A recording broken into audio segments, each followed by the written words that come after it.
Evening, everyone. My name is Eric Houston, the Executive Director of the Wolf River Conservancy. Let me welcome you all to tonight's lecture, which is part of our ongoing educational outreach to the community. We're very excited about sharing tonight's program featuring Dr. Daniel Day with the U.S. Forest Service. But first, I would like to take this opportunity to remind everyone that the Conservancy is hosting the second event in our 2025 restoration series presented by Brother International Corporation, our 20th anniversary tree planting, which will take place this Saturday at the North Mud Island Trailhead of the Wolf River Greenway. If you're interested in joining us, please visit our website, wolfriver.org, for RSVP and registration information. I would also like to acknowledge all of our benefactors for 2025. They are the Crawford Howard Family Foundation, TC Energy, Bank of America, AutoZone, FedEx, the Hyde Family Foundation, Buckman, International Paper, Jim Karras Subaru, Terminex, Ring Container Technologies, Brother International Corporation, First Horizon Foundation, and Silvamo. Thank you for their ongoing support. Of course, all of our supporters, corporations, individual donors, and volunteers are critically important in allowing us to deliver on our mission. The protection and enhancement of the Wolf River watershed is a sustainable natural resource. As always, gifts of any size are appreciated. Please see our website at www.wolfriver.org/give. And finally, a few housekeeping details. We ask that you do not attempt to record this program with any device. If you have questions during the program, please use the Q&A feature and not the chat box. Our Education Director, Kathy, will be monitoring the questions and will ask them after the program. Now, it is my pleasure to present to you our speaker for this evening. Dr. Day is a science advisor for the USDA Forest Service Northern Research Station. His personal research emphasizes the ecology and silviculture of eastern forests, woodlands, and savannas.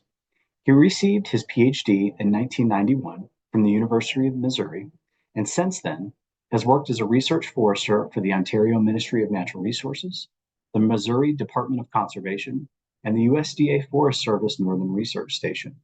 He has been conducting research for the U.S. Forest Service since 1998. Before becoming a scientist, Dr. Day worked as a forester in the Ketchikan Ranger District, Tongass National Forest, and the Red River Ranger District, Nez Perce National Forest. Ladies and gentlemen, Dr. Daniel Day. Thanks, Eric. It's my pleasure tonight, and I really am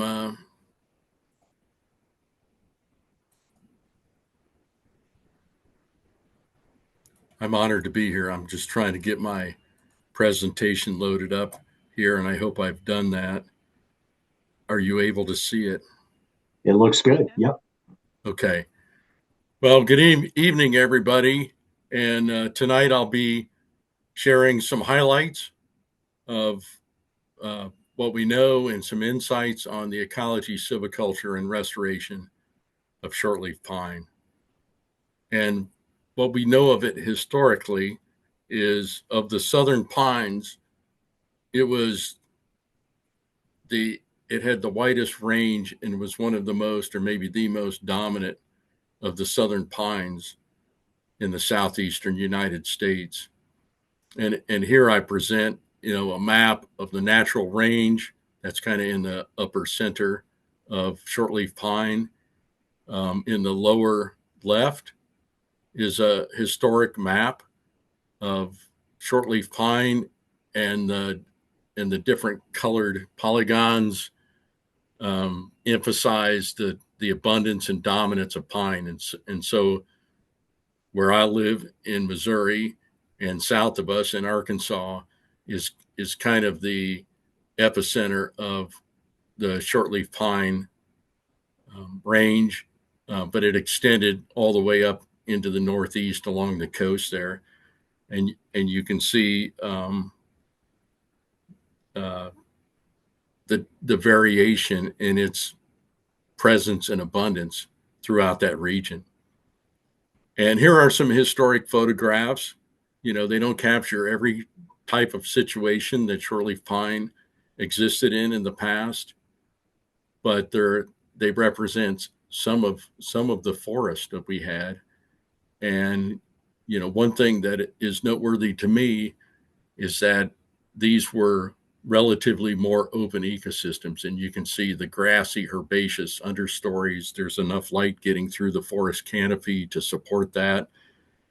And most of these photographs happen to be pretty much pure pine stands, but it also very much existed in mixtures with hardwoods, predominantly the oak species. So it occurred on, we estimate about 70 to 80 million acres originally, and currently there's less than 10% of that original forest that remains.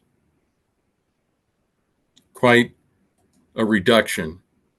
I just would like to highlight that across this range of shortleaf pine, that historically fire was a major disturbance in the forest and was very relatively frequent. And here's a map of historic fire frequencies, average fire frequencies from the time period of 1650 to 1850. That was produced by Richard Guyette and his colleagues. And you can see in the southeastern U.S. the frequent fire history, where fires occurred less than 2 years, every 2 years, and on up, from there to maybe 6 to 8 or 12 years as you move further north. So fire was a very big part of the reason why we had wide-ranging and abundant shortleaf pine. And it has a lot of characteristics that are well adapted to a frequent fire environment. We'll get into some of this here during this presentation. But it wasn't only fire that influenced the occurrence of pine and the abundance of pine. Fire interacts with topography, at least historically. And where we had more flat terrain, you have more frequent fire. Where you have more rugged terrain, you have less frequent fire. The fires were probably smaller in size when they did occur. And so here's an example of the diverse mosaic of different forest types that we had on the landscape as fire varied across that to rugged, flat plain type topography to rugged topography. Here's an example in the Missouri Ozarks. And from northwest to southeast, you have a major river, the Current River, flowing through this area. And on the westward side of that, you had frequent fire. And where you had more flat and plain topography, you have prairies, you have savannas that were post oak, trending into pine savannas. And then where it became more rugged, you get into more woodland, pine and oak woodland structures. Then you hit the Current River, and on the leeward or side of the Current River, you have kind of a relative fire shadow where you had more mesic oak forest developing, more complex forest, and less of a prominence of pine. And so all of these interactions of fire with topography, and humans were a big igniters of the fire through the history of human presence in eastern U.S. All of that integrated to produce this diverse mosaic landscape that we once had. But it's not only fire and topography and those interactions that determine where pine was prominent. The geology and the type of soils also had a really big influence. And so here's some information about the relationship between historic pine dominance and geology and soils coming from the Missouri Ozarks. And what we see there is that on Rubidoux, sandstone, geologies, Cherty dolomite geologies, Precambrian granite geologies, and the soils that derive from those, which are generally characterized by being very well drained. Um, there's not often a fragipan or clay pan or any kind of discontinuity, so they're very well or maybe excessively drained soils. They have not been glaciated, so they're older, ancient soils. They have low nutrient supply, um, and those are the types of sites where pine, this shortleaf pine, was able to be dominant, and where you might find the more pure stands of shortleaf pine. It's not that they grow the best there. Every tree species grows the best on the best sites, but that's also where you have the most competition on the best sites, and other species can outcompete pine in those situations. So where you have droughty, xeric sites, low nutrient, um, acidic pHs, pines are able to tolerate that, and the site conditions limit the competition with the pine, so we see pine dominating on these types of sites. And here's just some pictures of these are modern day pictures.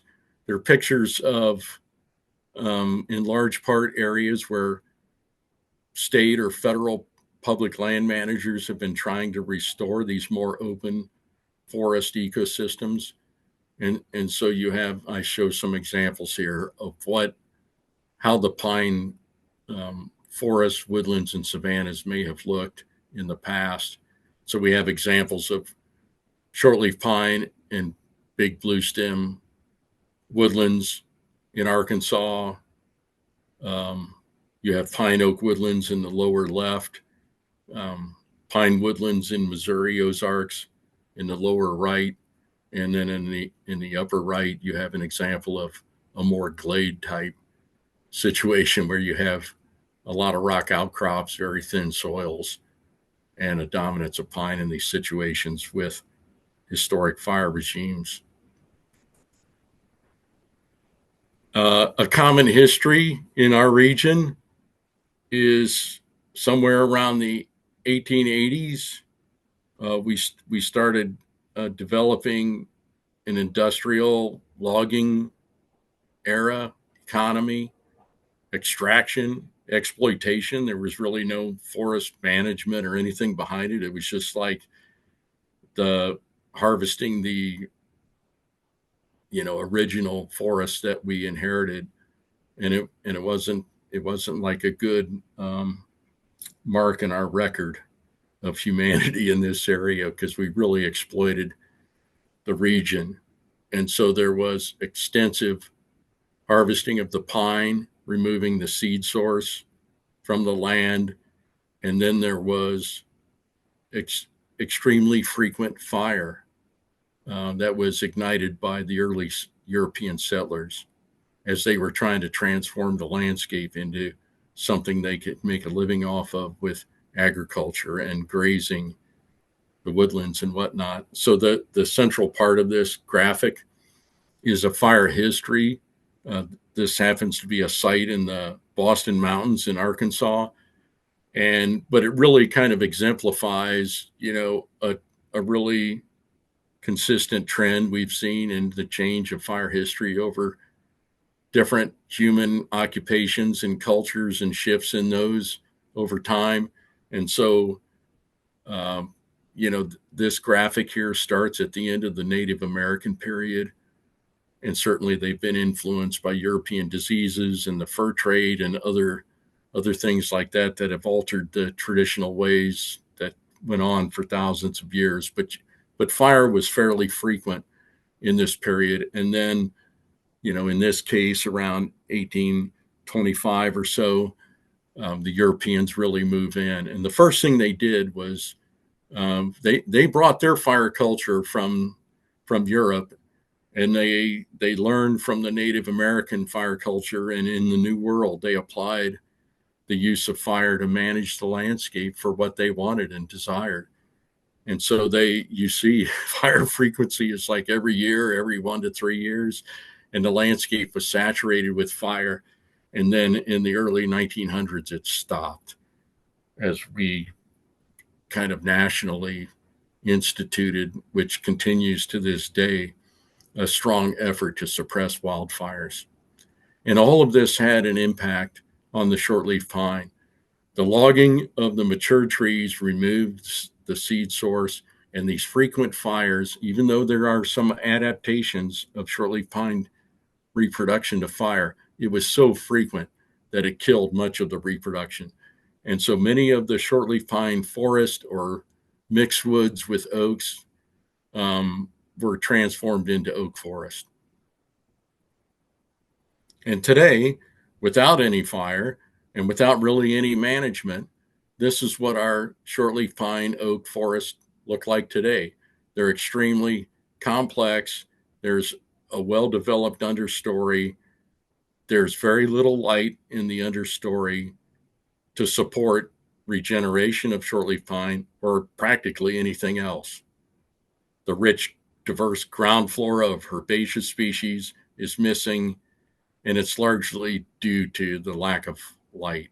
And the forests that we have today are 2 to 3 times more dense than what they used to be in the early 1800s. So, things happen to forests change. We lost a lot of shortleaf pine. Why do you care? Why should we think about shortleaf pine? Why now? So I'm going to present a few reasons why. So shortleaf pine often grows with oak species, and where the oak species became more dominant as the pine was lost, it was often a preponderance of red oak species, and they're vulnerable to forest health pest or complex that we call oak decline. And it's a complex of drought and soil pathogens, root rots that invade trees, and wood boring insects that lay their eggs, and their young live on the cambium of the trees and girdle the stems. And a combination and the interaction of drought, pathogens, and insects cause this oak decline. And it's a natural native thing. But what is not natural is that our landscape is so dominated by mature oak forests that when droughts occur and trigger this oak decline, it's not a stand here and a stand there that's affected. It's the whole landscape. And so that's not natural. And that's very novel in this day and age compared to thousands of years of history. And so to bring back more pine on sites where we used to have pine is a mitigation against the catastrophic forest mortality that results from oak decline. So that's one reason.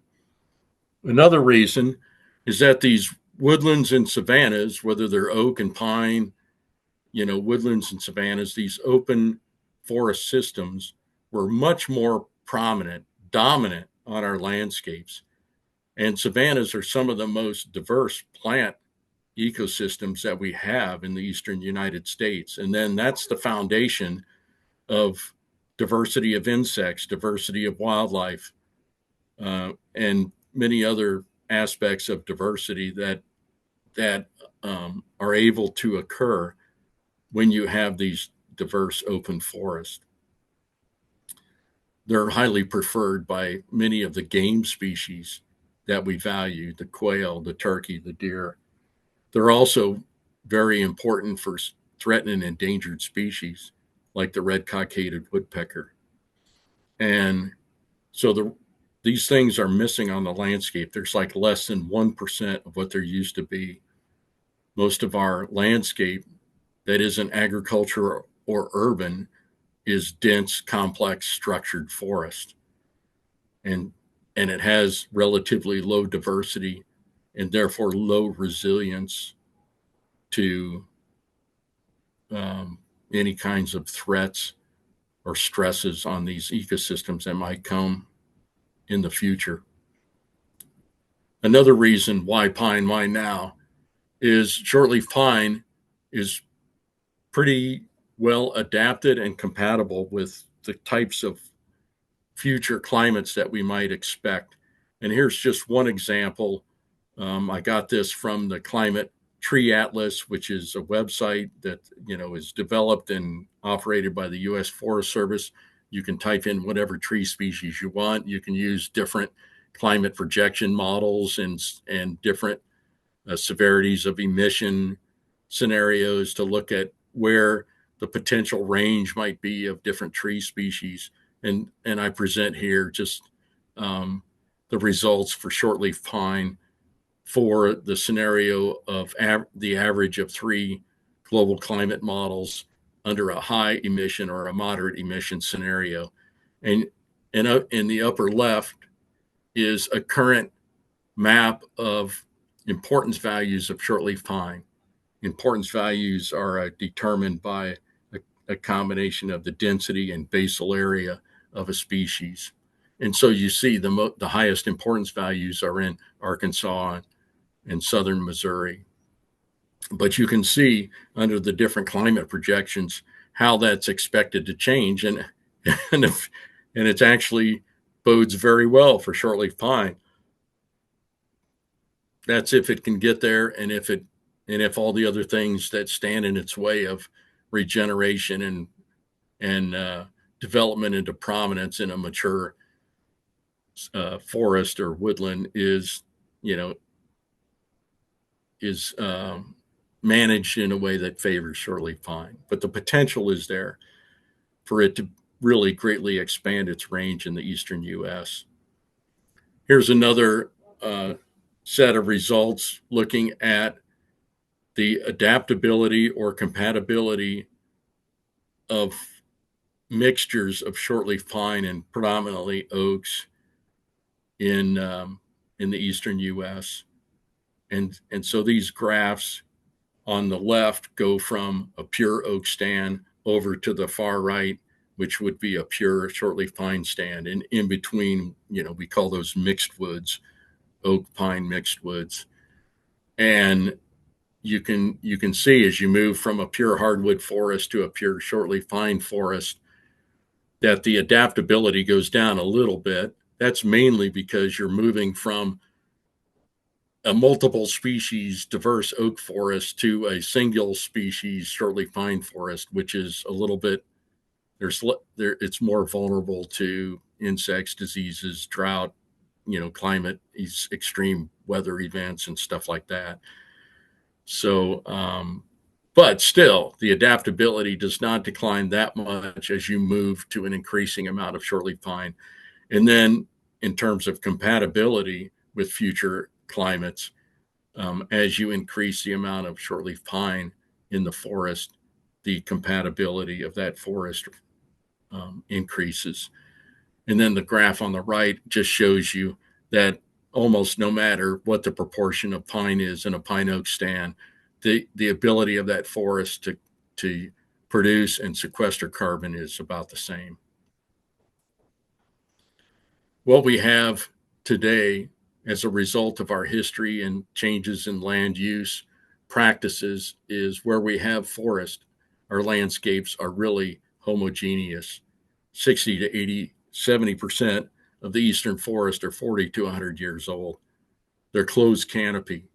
There's often a mid-story of more shade-tolerant species that has developed, so there's more complex vertical structure. And homogeneity leads to low resilience and higher vulnerability to drought, fire, insects and disease outbreaks, extreme weather. So diversity is the foundation to resilience. And that's often a management objective or landowner objective, is to have a resilient forest property or landscape. And that means a diverse one, diverse in composition, diverse in structure, and diverse in so many other ways. Oops. let me, I think I went by two. And then finally, why pine wine now is to think of it from an economic standpoint and a rural prosperity and manufacturing and economic resilience and well-being and prosperity and the role pine plays in that. So there are a lot of pine products. Uh, some are very high value, like utility poles, um, and some are lower value, like pet bedding. But there's a variety of products we can produce from pine. But here in Missouri, um, we don't have a lot of pine markets. So this is just one example of what the potential is out there. In other areas, there's much more of a pine market, although it's kind of dominated by loblolly pine, and there's a bias against shortleaf pine, but that's just kind of a perception, or it doesn't have to be that way. But in Missouri, shortleaf pine accounts for 6 to 8% of the harvest in Missouri. But we only harvest 1/3 to 1/2 of the net annual growth in our pine stands. And so we're growing a lot more volume than we're harvesting. So there's room to grow in terms of harvesting and providing the raw resource for the forest industry and rural economies and manufacturing. And just like diversity is a foundation of ecological resilience, it's also a foundation for economic and social resilience to changes in markets and changes in consumer trends and desires and whatnot. So developing a shortleaf pine resource would also uh, get us a step closer to realizing the potential contribution it has to our economies. But given all this that we know and all this that we maybe desire, where are we at right now? We're continuing to lose shortleaf pine. Um, and why is that? It's because we suppress fire. And with the lack of fire, we have poor seedbed conditions. So you're not getting shortleaf pine regeneration. We have increased hardwood competition in the understory and in the overstory because we have had a reduction in the level of stand management in general across our forestscapes in the east. You have increasing stand density. This creates lower light levels in the understory, which disfavors the survival and growth of shortleaf pine reproduction. And in modern research and just management case studies, we've seen a failure to secure pine regeneration and have that recruit into the overstory if we used uneven age management, even age management. If we're restoring for open forest using frequent fire every 3 years, it's too frequent, and we do that dogmatically, on and on and on for 20 or 30 years, and it's just burning up the pine regeneration. And if we have no fire and we have no forest management, and we have pine in old growth preserves, we're losing the pine. So it's almost like no matter what we do, we're losing the pine. So what is going on? When I break this down and think of it as, what are the barriers to shortleaf pine regeneration? We have the accumulation due to the lack of fire of too much litter. And this is greatly diminishing, reducing, inhibiting shortleaf pine regeneration to begin with. We have dense forests. They're vertically complex. There's a mid-story canopy. There's an understory canopy, and there's very low light in the forest at the forest floor.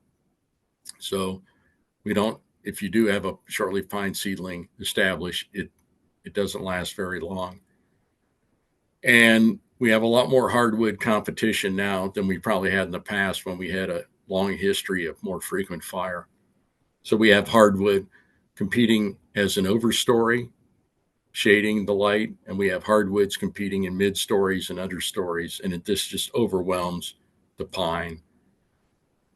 When we think of how can we maybe turn this thing around, let's think about some shortleaf pine basic ecology.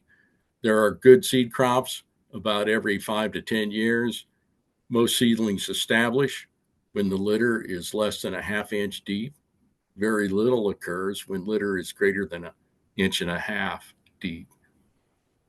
Fire improves seedbed conditions by reducing litter, but 2 years after a fire, litter is back to 50% of its maximum levels, at least in Ozark forests, which are probably pretty typical for much of the pine range, shortleaf pine range, a couple of years after the fire. So fire needs to be somewhat frequent to maintain good seedbed conditions, because good seed crops only occur every 5 to 10 years. And from other studies, we've seen that shortleaf pine regeneration establishes most often within 4 years of a recent fire. When we think of the effects of the overstory on shortleaf pine regeneration and development, we note that shortleaf pine is a shade intolerant species. It needs at least 55% of full sunlight for seedling growth. Maximum of growth occurs in full sunlight. Of course, in full sunlight, all the other competitors are growing very vigorously and well too. So survival of pine is probably lowest in the open, but for the survivors, they're the biggest dominant trees. What we know about the oaks, which are their major competitors, is that they can develop in the understory very well if light levels are between 30 and 50% of full sunlight, and they grow well in the full sunlight.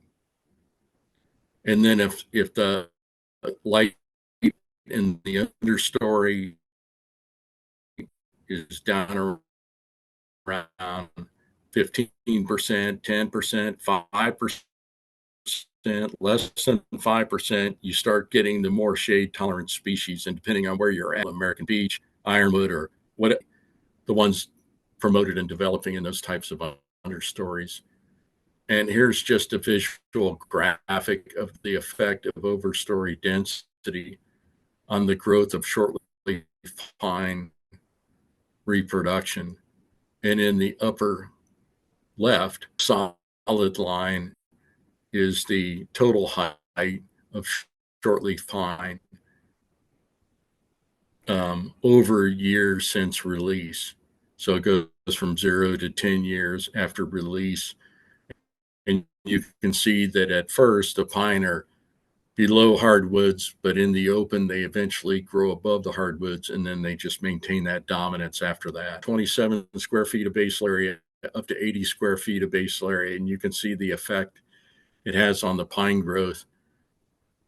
And pretty much anything over, probably in this case, 27 square feet of basal area, the pine remains below the height of the hardwoods. So it's pretty much suppressed and not a major partner in the main overstory. Here's another example looking at the probability of a pine being dominant given different levels of overstory basal area. And so it goes from 0, which would be openings, up to, closed canopy overstories. And then the 2,000, 6,000, 11,000, those are the densities of other reproduction stems that are companions to the shortleaf pine reproduction. And so you see that the probability of a pine being dominant in a more open stand with 2,000 trees per acre is much greater than if you have 6,000 trees per acre or 11,000 trees per acre. So it's you're getting competition from the overstory shade and also all the vegetation that's developing in the understory. So things to think about when you're trying to think of how can I manage this vegetation to promote pine. The shortleaf pine is really unique. among eastern pines. I know pitch pine can do this, but I can't think of hardly any other pines that can do this. And that is they can resprout after the top is killed. And so in the first year in the life of a shortleaf pine, this photo on the left illustrates that over that first year, how it develops this, they call it a J crook, or, just a kink in, as you move from the root system to the above ground shoot. And this part of the seedling that is at the soil surface, maybe with a little bit of humus on top of it, maybe much of the year that humus could be moist, or it could be even, embedded in the soil a little bit. There is a lot of dormant buds in this area, and the location of this area gives it some protection from surface fires, the heat of surface fires that would often normally kill the cambium and kill any buds that are exposed to high temperatures. But in the case of shortleaf pine, by the location of these in the soil and under the humus litter layer, they're better protected from the heat of fire. And so if the top is killed, it can resprout. And so you see that on the right. This is really a good fire adaptation of shortleaf pine reproduction. So here's the results of a single fire in the spring, in the dormant season, in the Missouri Ozarks. And along the x-axis is the initial basal diameter of shortleaf pines, from very small diameter seedlings up to 6 inches in basal diameter. And the y-axis is the probability of survival after one fire. And you can see how that changes as the initial diameter of the shortleaf pine increases. Now, survival in this study could mean that the top was killed, but it resprouted, so the plant is still alive.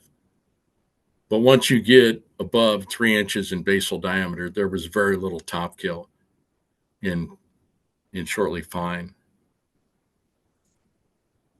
What do we know about fire and shortleaf pine? This is some summary highlights from a lot of literature. Shortleaf pine has the ability to sprout after fire, and this ability increases with the initial size of the shortleaf up to 3 inches in diameter. And pines greater than 6 to 8 inches in diameter have a low potential for sprouting. Trees that are 1.5 inches in basal diameter can survive a low intensity fire intact, no top kill. For example, a pine that's 4 inches in basal diameter has a 90% chance of surviving intact a low intensity fire. So, how long it takes for a shortleaf pine seedling to grow to these sizes depends on site quality. It depends on overstory density. It depends on understory competition. But here's some examples of average oak or shortleaf pine site indices in the Missouri Ozarks. Seedlings can be 12 feet tall and 2 inches in diameter in 7 years if growing in the open. So that gives you some idea of how long it takes for them to get to these kind of threshold sizes that resist fire top kill. A codominant pine sapling can grow 1 inch in diameter in 5 years on average sites in Missouri Ozarks. And then there was a study by Mike Stambaugh who looked at how long of a fire-free period do you need for a shortleaf pine seedling to grow to where it's got high resistance to being top killed by fire. And he came up through many different ways of considering it with 8 to 12 years of a fire-free period for it to grow to a size that can resist another fire. So maybe we can use the effect of fire on pine versus the competing hardwoods to our advantage. Let's think about that. So here's a study in the Texas coastal planes in a loblolly shortleaf pine stand, and they're looking at the mortality caused by fire in regeneration that's occurring after a harvest release. And you can see that these are the x-axis is small seedlings up to like 4 to 5 inch trees. And for a given size class, you can see that pines have the lowest mortality caused by fire than oaks or gums do. And so this is some indication that you might be able to use fire in regeneration environments to, depending on how much pine you have to begin with, to control the vigorous developing hardwood reproduction and to favor the surviving pines. When we look at the performance of planted pines versus planted oaks, and there's a lot of times people rely on natural regeneration of pine, but there's a lot of other times where they use artificial regeneration and plant the pines. And so here's a study that looked at the competition between planted pines and planted oaks. And you can see on the x-axis we have years since planting, and then on the y-axis is average height. So this goes from 0 to 20 plus years after planting. And you can see that for the entire time, the planted shortleaf pine outgrow northern red oak or white oak. The solid lines are the performance of the planted trees where there was some kind of vegetation management that went along with it, and the dotted lines are where it was just a planted tree on its own, no other vegetation management.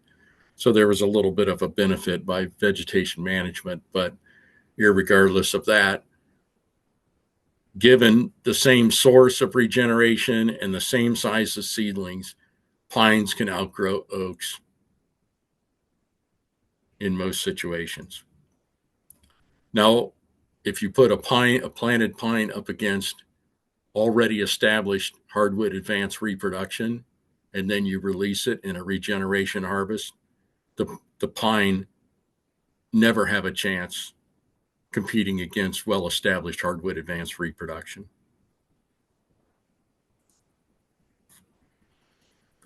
So can we use fire to control hardwood understories, the hardwoods in the understories of mature forest? This is another application of fire. And let's think about if we can use this to our advantage. And actually, it is a real opportunity for us to reduce this aggressive and highly competitive, well-established advanced reproduction of hardwoods. We can control that before the regeneration harvest if we have a fully closed canopy forest to begin with.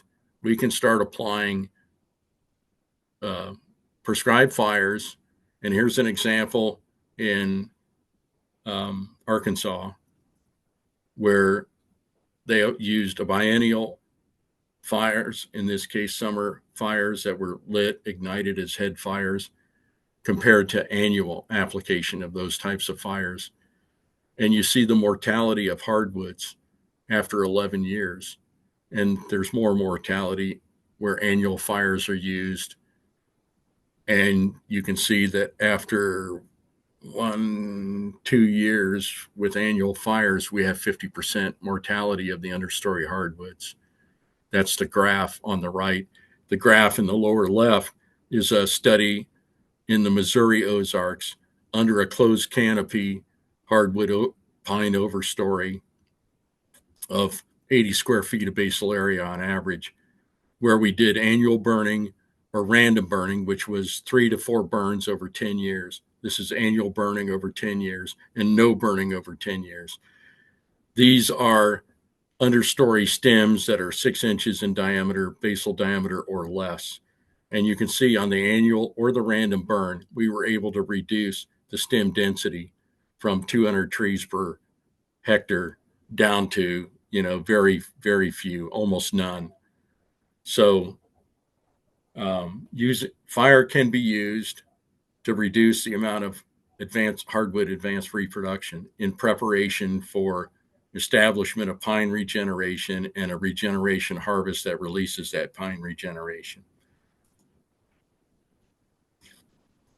Here's an example of the survival of planted shortleaf pine survival at age 10 after planting. And the x-axis is a measure of the height difference between the pine and the main competing hardwood that was within 5 feet of the pine at age 3. So on the x-axis, at 0, that's where the pine is the same height as the most dominant competing hardwood. And you can go up and see that the probability of being alive at age 10 is over 70%. And there's not that much difference depending, on variations in overstory basal area from in the open up to 60 square feet of basal area.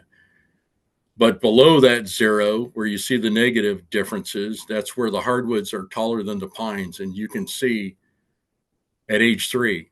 So you can see that the impact that disadvantage of the pine at age 3 has by age 10. It's fading fast out of that stand. So it's important early on for the pines to be equal to or above the competing hardwood regeneration.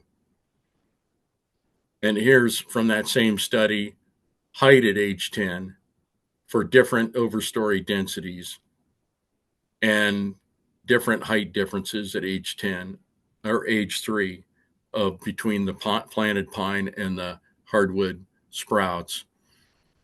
And so you can see here, look at the 0 mark on the x-axis. That's where the pines are the same height as the hardwoods.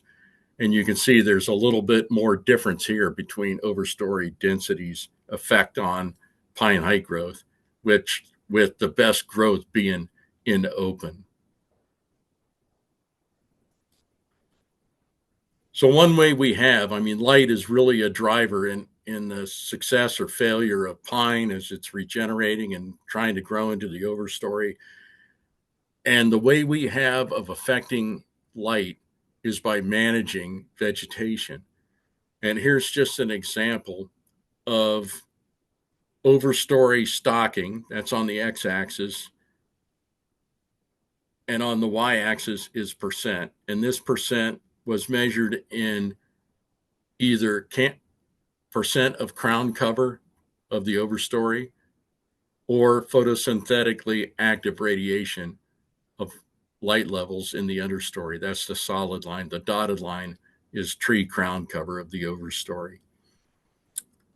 And you can see that, I mentioned earlier that oaks in the understory do well, survive well, and grow fairly well between 30 and 50% of full sunlight. So that's that yellow oval there. And you can see what percent stockings are related to 30 to 50% of photosynthetically active radiation in the understory. And it's very interesting that it ranges from about 30 to 70, 75% of stocking. And from other studies, we know that is a range that our historic woodlands would have sat in, is in that range of stand stocking. And savannas, the more open, you see that in the savanna ellipse on the x-axis that ranges from, maybe 10 to 30 or so percent of stand stocking. And so it's just a real nice way of showing the relationships between tree canopy closure, tree stand stocking levels, and the amount of light that you might get in the understory under these, by managing these variables. And then depending on what are the light needs of the tree regeneration or the ground flora that you desire, and what are the light needs of the competing species. And you can kind of use a tool like this to rationalize out a management approach to managing light to favor the desired species and to disfavor the competing vegetation. Here are some visual examples of what, from the Missouri Ozarks, of what frequent fire effects have alone, no other silviculture, no other management practices, in what was initially a closed canopy pine oak forest dominated by oaks. And it did a good job of eliminating the shrubs and trees in the understory with annual burns or in over 10 years and 4 burns over 10 years. And it knocked out the hardwood mid-story, but it had little to no effect on the overstory. And so just by using dormant season fires alone, we can have this kind of effect on composition and stand structure, and we can increase light in the understory to about 10 to 15 or maybe 20% of full sunlight, depending on what is the composition of the overstory and density of the overstory. But that's what you get with fire. But shortleaf pine needs more light than that. So what do you got to do? And even oaks really kind of need more light than that.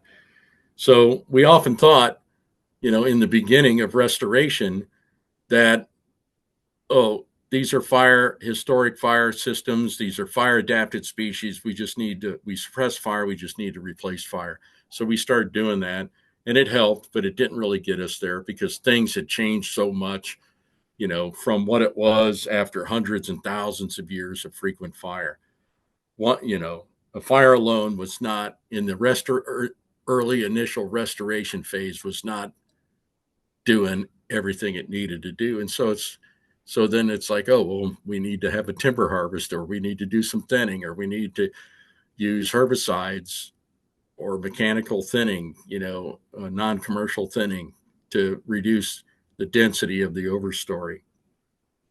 And so that's part of the development in our restoration of combining fire with other practices to create the conditions that favor the species and the end results that we desire. This is kind of a joke for foresters who always ask me, how do I regenerate oaks?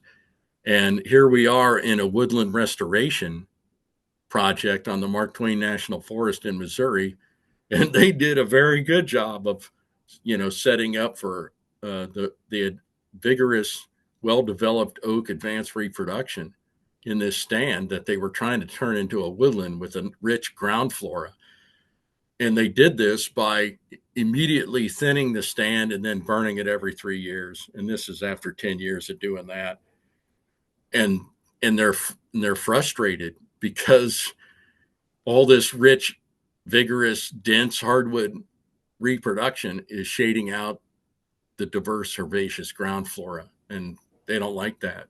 But if you're a forester wanting oak regeneration, I always say try restoring an oak woodland or a pine woodland for 10 years and then stop, and you'll have this great regeneration, and you can release it and have an oak forest.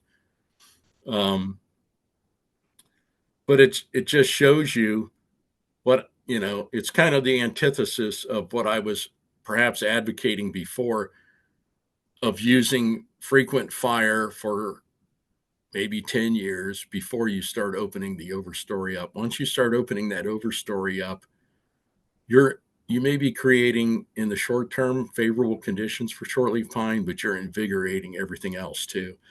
And so you have to be prepared either before overstory management or after overstory management to manage the response of the competing vegetation. And what is the best way just depends on your ability to do the kind of management that either scenario requires. It costs money. A lot of these activities do not produce a sellable product, and so there's no revenue coming in per se for a lot of this work. Um,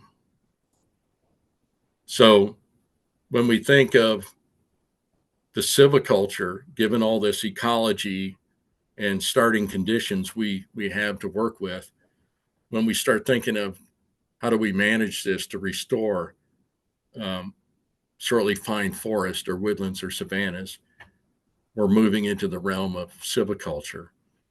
And common goals in any of this restoration work are to regenerate and recruit shortleaf pine. That regeneration can be natural or artificial.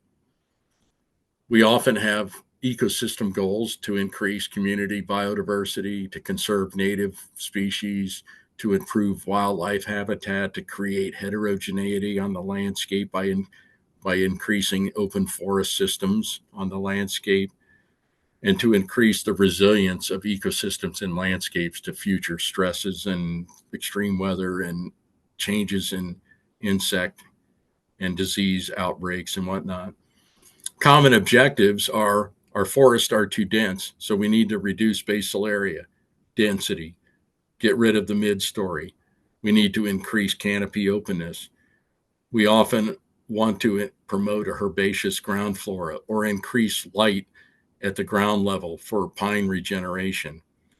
We want to reduce the competitors of pine in the process. And more often, we're dealing with invasive species that we have to consider. And many of them are well adapted to disturbances, to increased light, and many of them even to fire. And so it's really a complicating factor if you have to consider invasive species. We have all types of silvicultural practices, commercial timber harvesting, non-commercial thinning. We can use prescribed fire. We can use mechanical or herbicide practices to control and alter vegetation. We can use grazing and other site preparation techniques of either prescribed fire or mechanical plowing or disking to change the seed bed. So we have lots of practices to use, and the key is how we combine, how we sequence those practices, and how we time the application of those practices to get the results we want, and to not aggravate competing vegetation or invasive species, competition by getting our practices and vegetation management out of sequence. So some common elements of a successful pine prescription I list here. Select appropriate sites. That's something we often don't do, and then everything is a nightmare from there on out. It costs a lot of money. We often end up in failure after many years or decades of trying, and it all started when we picked the wrong site. So pines, as I mentioned earlier, are adapted to soils derived by sandstones. They're acidic, they're well drained, they have low fertility, they're droughty, either because of the good drainage, or the solar exposure. They're southwest facing or whatnot. They're thin soils on ridge tops. So, pick, to start with, good pine sites, and make sure, if we're counting on natural regeneration, that we have a good seed bed, and we can use mechanical scarification or prescribed fire to get that. And we need to time it with a good seed crop, which may be kind of hard to do operationally. We need to control the hardwood advanced reproduction. That is pretty well established and prominent almost everywhere.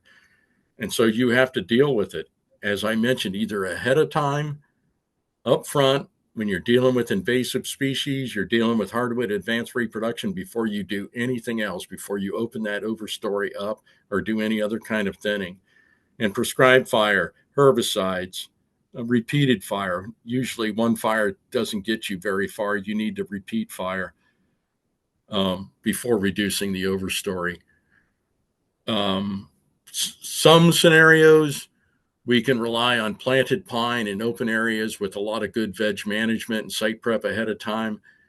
but a lot of times, and maybe more amenable to private landowners, would be an approach that develops large pine advanced reproduction under some kind of overstory. Most people maybe don't want to clear cut. If they only have 10 or 40 acres, you don't want to clear cut it, and you want to keep some kind of mature tree presence on your property, or at least, in pockets or patches, and so given those kinds of objectives and desires, we might look at trying to develop silviculture prescriptions to establish and promote large pine advanced reproduction, and while at the same time reducing hardwood or invasive species competition.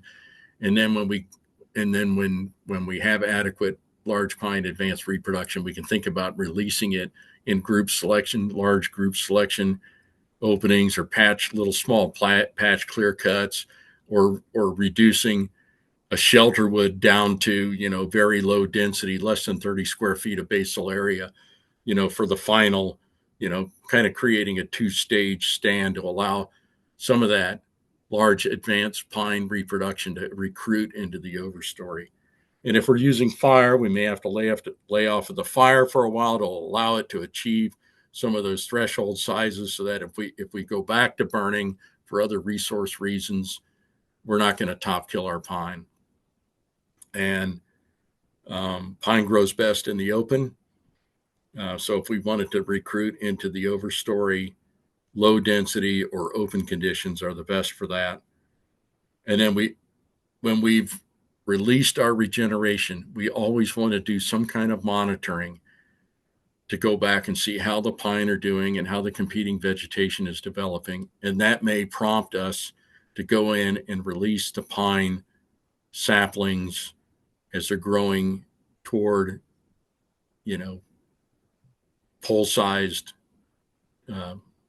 trees, release that from the hardwood competition. And in this case, that's probably best done with herbicide or just mechanical cutting. Prescribed fire is kind of a crummy tool to do that type of stand management at that stage. So crop tree release, the pines you want to grow up into the overstory as dominant trees. And there's a lot of ways of restoring pine. I mean, often we're dealing with mature forest as an initial condition, but we can take it down to in a clear cut to a very open, large area, and kind of apply traditional pine plantation management to start with, to get a shortleaf pine stand established. And then from there, we have a number of options of either managing a more pure, fully stocked pine forest, or we can transition that into a more open woodland or even a savanna pine structure. And so there's a lot of different strategies and approaches in restoring pine, and a lot of it depends on your management objectives and your starting conditions. Daniel, yeah. Wanted to let you know it's 7:32. Okay. All right. Well, this is my final slide anyways. There's a lot of devil in the details, and we need prescriptions for different pine management goals, different site conditions, different landowner goals. And we have people working on that and are happy to work with you to try some of your innovative ideas as you try to promote and favor the restoration of these pine systems. So with that, I'll thank you. Thank you, Daniel. Found that very interesting. And anyone, if you have questions for Daniel, then I will read them off from the Q&A box. Just enter them down at the bottom of your Zoom screen. And in the meantime, while we wait, I'll ask if you could explain, Daniel, the difference between or why people favor loblolly over shortleaf pine. Loblolly does grow faster, and so I think it's largely kind of become an economic reason why so much of the shortleaf pine has been, and longleaf and and it's been converted to loblolly plantations. It just grows really fast and gets to a merchantable product. It's not necessarily the highest quality forest product, for certain types of applications, um, uh, but it grows really fast. And I mean, I'm not an expert really in this area, but I think it's just really driven by the economics of plantation management and short rotation, cycles to final harvest. Mm-hmm. But you said that shortleaf pine is more heat tolerant, or Yeah, it is. The loblolly naturally grew on the more mesic sites. And I mean, actually, loblolly grown in natural stands was a quality tree too. But when you grow it out in the open and you're totally juicing it, and you got half-inch growth rings, it's really kind of low value. It's the kind of stuff you buy at Home Depot or Lowe's, and then you take it home and if you don't nail it down and screw it down right away, it starts corkscrewing on you. It's just yeah, not the best. no. Yeah. So your last slide talked about how clear cuts that, as much as a lot of us don't like clear cuts, that in creating conditions for restoring shortleaf pine, they might be a good thing, or they provide an opportunity to plant with. Yeah, it depends on the size of your property and kind of what your objectives are. But it is possible to bring pine up without clear cutting. But it's in low density stands. You can you can still have some mature oaks or pines out there. But if, like in some of that research I showed, if you're above 25 square feet of basal area in the overstory, you start really impacting the growth of the pine. It in some of those cases it still grows, and if you're willing to, you're patient and you have decades to wait for the pine to become, work its way up into the overstory. It depends a lot about your landowner objectives and desires and just willingness. But you can also bring it in large group openings. I mean, less than an acre maybe, Mm-hmm. but maybe near an acre, not single tree gaps. Mm-hmm. So I don't think I think you have a lot of options. It's not clear cut or nothing, you know. Yeah, and a lot depends on how intensively you can manage. A- Absolutely. And the more, I mean, if you got a small property and you love doing this stuff, it's my therapy to go out and work in my woods.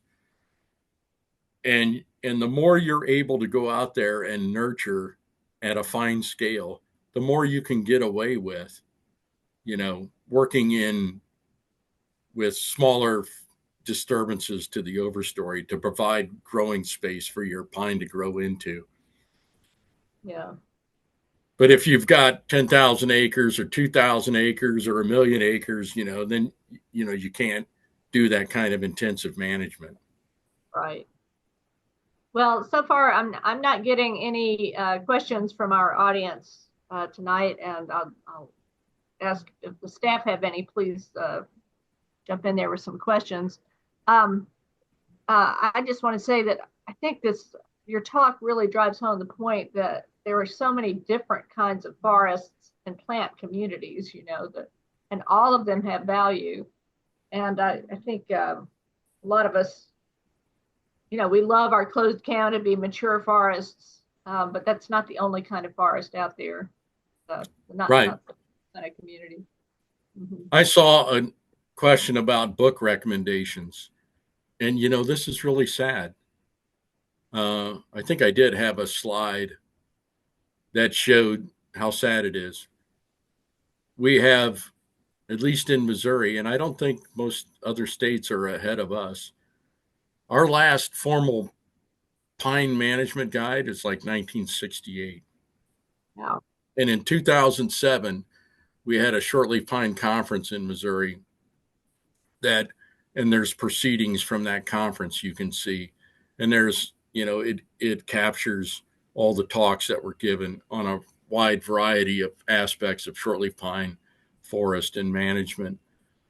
But what I can say is coming up November 11th to the 13th in, I think it's Lake Guntersville State Park in Alabama, the Shortleaf Pine Initiative is putting on a conference on shortleaf pine that would be of real interest to anybody interested in shortleaf pine. And the other thing I can tell you is there's a group of us that are working on an ecology and silviculture of shortleaf pine book. So somebody asked about a book, and that's in production. And so we're hoping that perhaps in a year and a half, 2 years max, that book will be in press and out for, the public. Great. Excellent news. Okay, we've got a couple of questions now. Hi, Daniel. Great production. Do you live in Shannon County? I don't. I know where that is, and I often travel through there, but I don't live in Shannon County. Okay.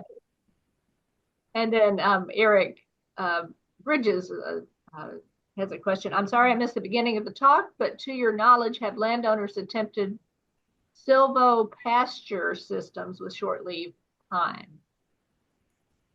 I don't know how many landowners do that, but that would be a really good application of some kind of land, economy production system blended with the native pine. And all I can say is that I'm not intimately aware of that literature, but I know that there's a lot of work and interest in developing agroforestry silvopasture systems that use more native species, like instead of tall fescue, warm season grasses. And I can say this, that there is at the University of Missouri, there is a center of agroforestry. And if you could tap into them, and I'm sure they have a website, you can find out, more about what's the state of art and knowledge on silvopasture and shortleaf pine or oak savannas. I think it's a real good, hybrid of kind of like livestock production, agricultural production, and natural, and with native plants, and and getting some of the benefits of those kind of more open native ecosystems. Yeah, that sounds fascinating. Yeah. Okay, well, I think that is going to wrap us up. I'm going to thank you again, Daniel, so much for doing this for us. Really, it was great. I'm going to turn us back over to Eric Houston to wrap us up for the night. Thank you, Daniel. Yeah, thank you. Yeah, thank you, Kathy. And Dr. Day, I've got my Lake Guntersville State Park sweatshirt on, so I'm pleased to see they're hosting a shortleaf pine conference out there. That's really, really cool. It's such a beautiful park. It's a great part of the country. Yeah, I really encourage people to go. I mean, I've been on the planning committee of that, and it's really a good program for 2 or 3 days. You'll have a lot of fun and learn a lot and meet a lot of the leading experts in shortleaf pine if you go to that conference. Fantastic. Well, thank you again, Dr. Day, for your time. We really appreciate you coming on and sharing your knowledge with us. And folks, viewers who have joined us this evening, again, I want to remind you we're hosting our 20th anniversary tree planting out at the North Mud Island Trailhead of the Wolf River Greenway this Saturday. And we'd love to have you join us. Again, check our website, wolfriver.org, and the calendar feature there for all of the registration and RSVP information. So without further ado, I want to say once again, thank you, Dr. Day, and everyone else. Have a wonderful night. Thank you.